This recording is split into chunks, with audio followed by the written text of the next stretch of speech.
서울대병원 소아청소년과 진료실에 의료진의 사직을 미리 알리는 안내문이 붙었습니다. 교수들은 의료개혁을 바로잡기 위한 집단 행동이라는 입장이지만 혹시 잘못하면 감옥 갈까? 온 가족이 피해를 입지 않을까?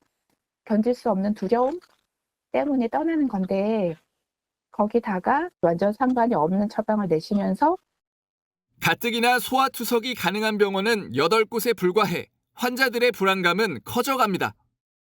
전국 주요 병원 교수들은 비상총회를 열고 예고한 대로 내일부터 사직 절차를 밟기로 했습니다.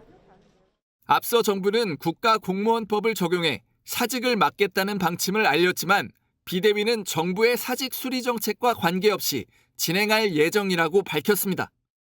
또 대학별 사정에 맞춰 다음 주 하루는 수술과 외래 진료를 중단하기로 했습니다. 다만 주 1회 정기 휴진 여부는 모레 총회에서 다시 논의하기로 했습니다. 서울의대 교수협의회는 오늘 기자회견을 열어 이 같은 입장을 공식화할 예정입니다. 사직의 휴진까지 의료 공백이 가중되는 가운데 대통령실은 정부의 중재안 제시에도 의료계가 원점 재검토만 고수하자 유감을 표명했습니다. 의대 중원 정책의 원점 재검토 입장만을 고수하고 있어 매우 유감스럽게 생각합니다.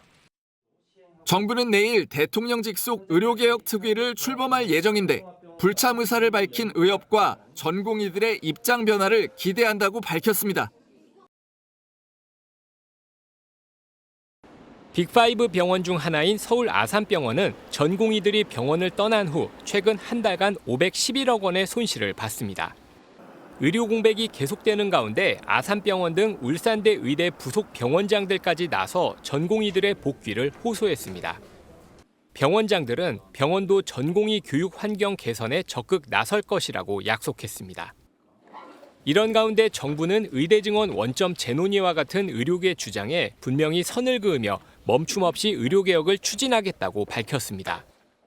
국민 눈높이에 맞지 않는 원점 재논의나 1년 유예를 주장하기보다 과학적인 근거와 합리적 논리에 기반한 통일된 제안을 해주시기 바랍니다.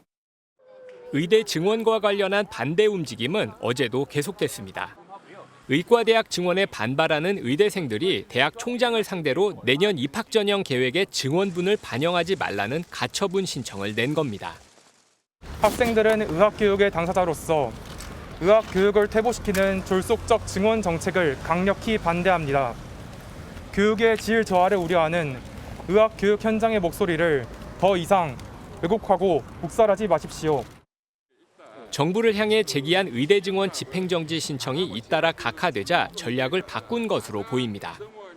정부와 의료계 간의 간극이 여전해 사태 해결은 쉽지 않아 보입니다. 서울대 의대 교수들이 주 1회 수술과 외래 진료를 멈추는 이른바 셧다운을 논의합니다. 서울대 의대 비상대책위는 오늘 오후 총회를 열고 일주일에 하루 요일을 정해 휴진하는 방안을 의결하고 다음 주부터 적용합니다. 2달 넘게 전공의의 빈자리를 메워온 교수들의 피로도가 한계를 넘어섰다는 판단입니다. 다른 빅5 병원들도 진료 일수를 조정하는 방안을 고려하고 있습니다. 충남대 병원은 이미 매주 금요일 휴진할 계획이라고 밝힌 바 있습니다. 병원을 떠날 준비를 하는 교수들도 잇따르고 있습니다. 의대 교수들이 사직서를 제출한 지 한 달이 되는 25일부터 사직 효력이 발생한다는 주장입니다.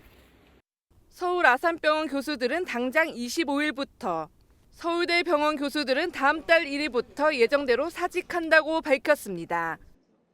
반면 정부는 대학 총장이 사직서를 수리하지 않으면 사직은 불가능하다고 일축했습니다. 국립대 교수 같은 경우는 이제 국가 공무원이 되겠고 또 사립대 교수의 경우에도 국가 공무원법을 준용하도록 되어 있어서 그 규정이 그대로 적용되는 것인지에서 논란이 있습니다.